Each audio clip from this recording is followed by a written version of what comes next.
Rais Embalo wa Guinea Bissau apinduliwa na jeshi. Mtazamaji, endelea kusubscribe, kucomment na kushare kila aina ya taarifa ndani ya YouTube channel hii ya Zaki Digital. Mimi ni Waridi Almas. Jeshi la Guinea Bissau limeipindua serikali ya Rais Umaro Sissoco Embalo siku ya jana Jumatano majira ya jioni na kutangaza kuchukua madaraka. Maafisa kadhaa wa jeshi nchini Guinea Bissau wamejitokeza kwenye televisheni ya taifa na kutangaza kuipindua serikali, kuchukua madaraka na kuifunga mipaka yote, kusitisha mchakato wa uchaguzi na kutangaza amri ya kutotoka nje. Milio kadhaa ya risasi ilisikika katika mji mkuu wa Bissau, hasa karibu na ikulu ya Rais Umaro Sissoco Embalo, ambaye amevieleza vyombo vya habari vya Ufaransa ikiwa ni pamoja na jarida moja la nchini humo na kituo cha televisheni cha France 24 kwamba amepinduliwa. Yeye na maafisa wengine wa serikali pamoja na wakuu wa usalama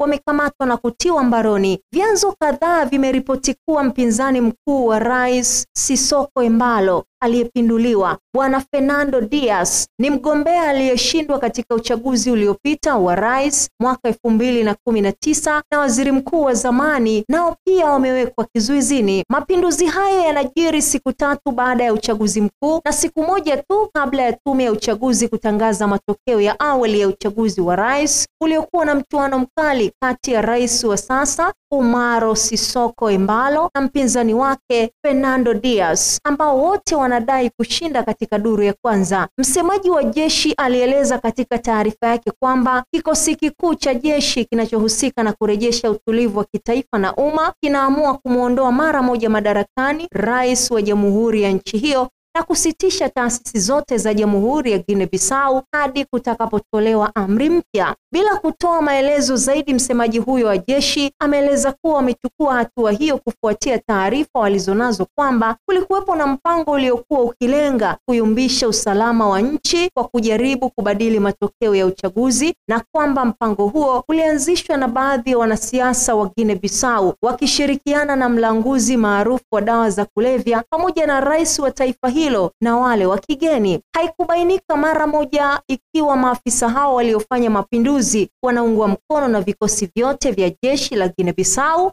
au ikiwa wanadhibiti eneo zima la nchi hiyo yenye watu wapatao milioni 2. Haya ni machafuko ya hivi punde nchini Guinea Bissau, taifa dogo la pwani lililoko kati ya Senegal na Guinea, ambalo ni kitovu cha usafirishaji wa dawa za kulevya aina ya cocaine inayoelekea barani Ulaya. Jumuiya ya kimataifa imetoa wito wa kujizuia na kuheshimu mchakato wa kidemokrasia katika nchi ambayo imepitia mapinduzi kadhaa ya kijeshi na majaribio mengi ya mapinduzi tangu ilipojipatia uhuru wake. Stefan Dujarric, msemaji wa katibu mkuu wa Umoja wa Mataifa Antonio Guterres, amebainisha kwamba katibu mkuu anafuatilia hali hiyo kwa wasiwasi mkubwa na amewatolea wito wadau wote nchini Guinea Bissau kujizuia na kuheshimu utawala wa sheria. Katibu mkuu anaendelea kufuatilia kwa karibu hali nchini humo kadri inavyoendelea. Katika taarifa yao ya pamoja, Jumuiya ya Kiuchumi ya Nchi za Afrika Magharibi ECOWAS